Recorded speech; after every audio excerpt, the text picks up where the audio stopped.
All aboard! Ladies and gentlemen, boys and girls, football fans of all ages, I am Beast Mike. You have now arrived at my train of thought. It's time to also ask the question once again, where do we go from here? And we're going to go to the Division of Doom with this next vid. It is the NFC North. Why was it the Division of Doom? 3 of the 4 teams in it made the playoffs. But it's going second because it was the only other division to not have a playoff win in it.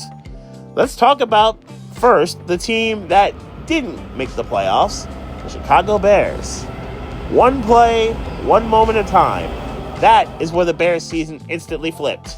Tyrell Stevenson had a golden opportunity to make a play. He opted to taunt the crowd and then go make the play.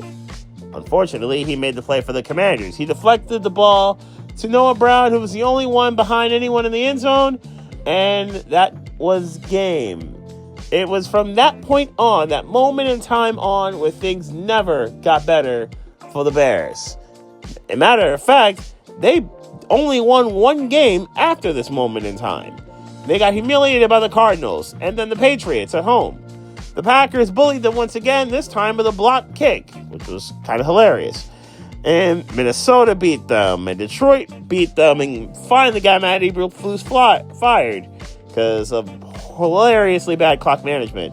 The Niners, who were basically half a team, bullied them again, and then the Vikings did their thing, and Detroit toyed with them, and they somehow were hilariously awful against Seattle, and yet they beat the Packers at the end of the season. Go figure. Anyway, it's fair to me to say that this is a talented roster. There's a lot of very good pieces here. Caleb Williams, I think, can be good.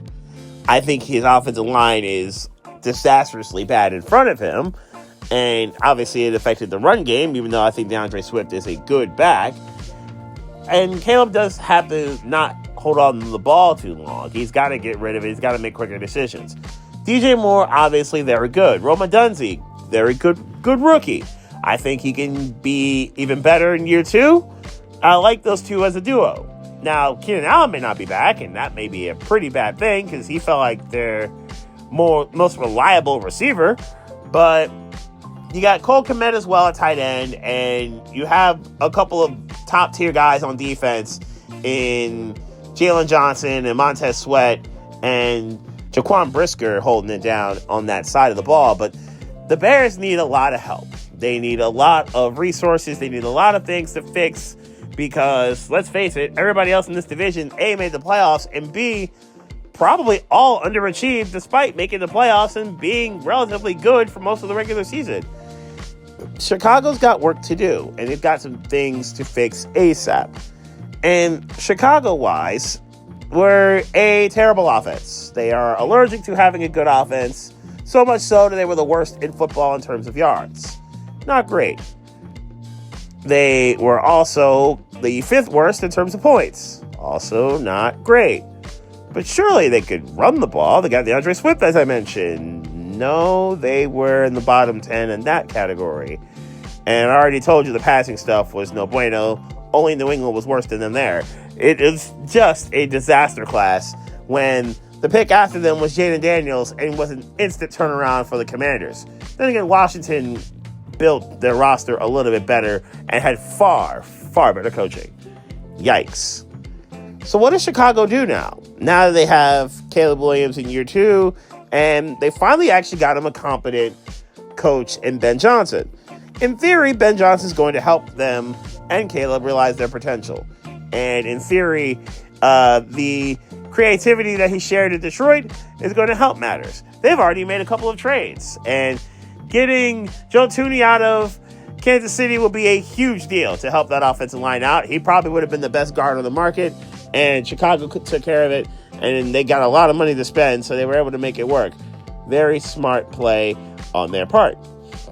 And the Bears are probably not done helping with the offensive line. He's got another player from the Rams as well, and I'm sure Chicago will also focus some attention on defense, you have to think. Speaking of that defense, the Bears were not good. They were bottom 6th on that front, too, in terms of total yards. But surely the passing game... No, actually, the passing defense was mid-tier. Not great, not bad, which means the run defense was the fifth worst in the league. That's also not great.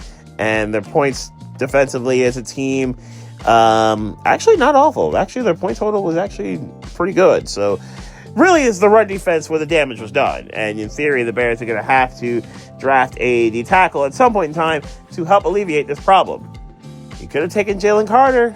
You could have had Jalen Carter, and instead you let the Eagles bribe you, and the Eagles snatched them, and you see the results. Don't make the same mistake twice, Chicago. Please don't make the same mistake twice. Anyway, before the Bears could get to the draft, they had to get to free agency and get to the money that they're going to have when the league year opens on Wednesday. Chicago is going to have a good amount of bread, though. They have $45 million in cap, and they're in the middle of the pack in the NFL. Exactly $45.6 million in cap space. So that's still plenty of room to make some changes, make some things happen, and kind of fix some of the other issues that they have. Now, some of these picks that they have are not going to be theirs. Obviously, the trade with the Chiefs is going to net Kansas City the Chicago's 4th round pick, which, it's not even here anymore. So, that trade's already been accounted for. They have their own one. They have Carolina's too, as well as their own, so they can cook with 39 and 41. They have the 10th pick in the draft, and this is a very good defensive tackle draft. Chicago could use that to get some help there. They could also get some help if Keenan Allen departs. They could also get another edge rusher, which I think they absolutely should consider, aside from Montez Sweat. Chicago has their own 3rd. They don't have that 4th, like I just mentioned. And they have their own 5th, Cincinnati 7th, and Minnesota 7th in the rare division trade. Can Ben Johnson help fix what was a disastrous situation in Chicago? Because if he can't help fix Caleb Williams, it really just might be hopeless for the Bears at this point. That'd be a really, really bad look. Let's get to another team in this division, and the Bears' greatest op in terms of the Packers, who there's some good news and some bad news for Green Bay. They're an overall incredibly young roster, so obviously the future's bright. Yet, it feels like they don't have enough high-end talent to really take that next step forward, which kind of concerns me and, in some cases, disappoints me. I think we were all expecting the Packers to make a jump after humiliating the Cowboys in the playoffs. I think we were all expecting Jordan Love to be potential MVP candidate or a high-tier quarterback, and obviously the injury issues kind of prevented that. We did get what we expected out of Josh Jacobs. Josh Jacobs was tremendous. That was a brilliant signing by the Packers, and he fit Green Bay like a glove. That was a well-done decision to get him. It's a shame that none of the receivers really took that step forward. Some of it in terms of injuries, some of it in terms of minor regression. It just never happened. Like, Christian Watson may be the most talented out the crew, and the injury issues just never helped him. Jalen Reed I like, Romeo Doubs I like what they have at receiver. It's just, and Dontavius Wicks, I like what they have at receiver. It's just none of them took that step forward. Arguably, their best receiver might have been Tucker Kraft, who had a very good season. Luke Musgrave's a decent tight end, but it feels like Tucker Kraft is taking over as TE1. The Packers are stable almost everywhere else, but again, the high-end talent or lack thereof on defense, I think, is why they haven't really jumped. I like the veterans on the team, like Rashawn Gary and company, and I think Jair Alexander's got to go and go find a new place, and I think he'll be a good player if he's healthy. The problem is his lack of health just is a huge, huge hindrance. So a quarterback is probably vital for the Packers. One place that wasn't vital, and at least a hole they fixed, safety. Xavier McKinney was a home run and maybe even grand slam signing, one of the best signings in all of last offseason. Yeah, the Giants kind of messed that up. McKinney was one of the league leaders in NOs, and it seemed like every week for the first half of the year, McKinney was making a spectacular play. And had he not had a little bit of a slowdown in the second half of the year, he really might have challenged Pat Surtain II for Defensive Player of the Year. He was that good.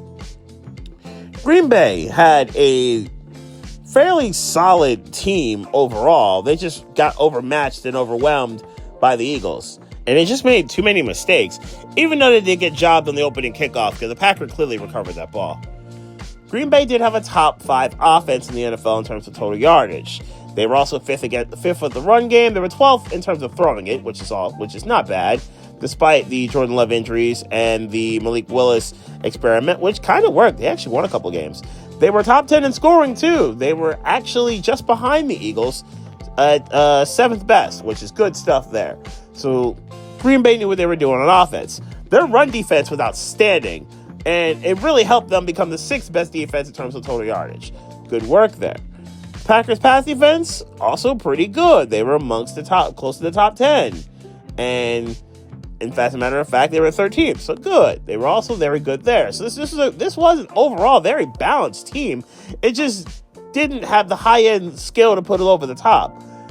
Green Bay, like I mentioned, had an excellent run defense. They were 7th in the league against the run. So Green Bay knew what they were doing overall. It just didn't put it all. They just ran into a superior team in the playoffs. The Packers, when it came to scoring defense, was actually the 2nd best in the division, and it's kind of disappointing because the Packers ended up 6th best in terms of scoring defense. I will talk about the team right in front of them and right after them in terms of scoring in a minute. Anyway, Green Bay will host the 2025 NFL Draft, but before I get to that, I'm going to get to what Green Bay has financially speaking. Where are the Packers? A team that doesn't necessarily go crazy in terms of money spent. They actually are in a pretty decent spot. They have $42 million in cap space. It actually puts them right in the middle of the NFL in terms of their cap space. It's $42.7 million officially, but Green Bay's in a real good spot. They don't have any terrible contracts, and the Jordan Love deal is very, very manageable. So Green Bay's still in a good spot where they can pay and take care of what they need to and not have to go completely overboard to do it. Green Bay's picks, however, they'll be picking 23rd to start, and then they have their own pick in every round, and they also have the Steelers 7th. So Green Bay's in a real good spot when it comes to the drafting. What will Green Bay do, though? I think they absolutely need to take care of the cornerback spot and maybe even get a high-end receiver that may also be very vital for Green Bay, just because they may be better off with a number 1 receiver. I think they got a lot of very good 2s, but a number 1 would really help Jordan Love take off, to me. Let's go to the Vikings in Minnesota, where who would have thought that a run of 17 weeks would all come down to 2. All the Vikings had to do was beat the Lions in Week 18. They're the number 1 seed. They can keep it moving, keep it pushing, and send Detroit to the 5 seed and send them to the Rams, or what turned out to be Arizona. That's why I didn't say LA. Sam Darnold happened to play the worst game of his regular season in Minnesota, and the Vikings got humiliated in a big-time, big-money game. And then the next week, they got humiliated in another big-time, big-money game. This one happened to be the playoffs, and this one might be the final game Sam Darnold plays as a Vikings quarterback. And it's a shame that we are looking at the final 2 games and kind of glossing over the first 16 that the Vikings had played this year. They were really good, and this offense was completely insane. Darnold had his best season, and that's not saying much, but he had his best season as a pro. He was very good. Aaron Jones, despite some injuries, and he just re-signed a deal yesterday to stay in Minnesota, was productive. Solid back. Well, Minnesota really made their bread with their pass catchers, though. We had Justin Jefferson, who was amazing. Jordan Addison, who was the best number 2 receiver in the league, I would say, this past season. You had TJ Hawkinson do work at tight end. Like, you had a very good unit where Minnesota was just slicing people up, and Sam Darnold was playing like he was back at USC. They were a top 10 offense. They were very good on that realm. Actually, close to a top 10 offense. They were actually 12th in terms of total offense. They were really good. Kevin O'Connell knew what he was doing, and we all thought they were doomed after the injury to J.J. McCarthy. But Darnold kept them afloat, and that's to be commended. Aaron Jones, obviously, his injuries. The run game could have been a little bit better, but Minnesota was decent. They were kind of in the average category when it came to running the ball, but putting up the points, Oh, yeah, they did that a good amount. They were top 10 in points. They were very, very productive. Still, this was a very good Vikings offense. This offense really cooked. For Brian Flores as coordinator, if there's one thing I've learned about him when it came to Flores, in a big money game against a good offense, you do get concerned. They do get cooked.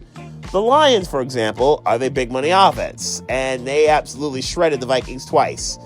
It was not pretty. The Vikings defense wasn't bad by any means. Andrew Van Ginkel had an excellent season and is worthy of the money that he's about to get this free agency. And you had really good production from Greenland. You had Byron Murphy, was among the league leaders in NOs this year. He had 6 of them. Harrison Smith is still very good, but I don't know how much longer he will last in Minnesota. And in general, the Vikings were overall a very opportunistic defense. Now, they were mid-tier in terms of total yards, sure. But it felt like when they didn't play a high-end offense, they were very productive. And that's okay.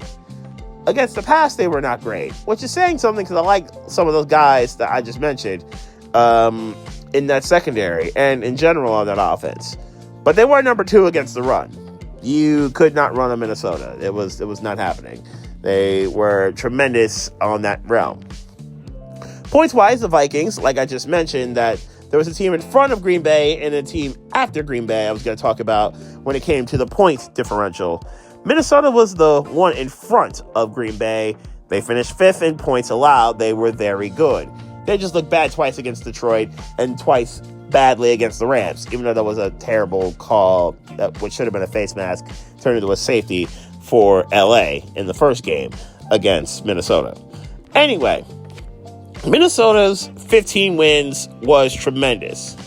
It's just unfortunate that we really only look at them for the 2 losses at the end.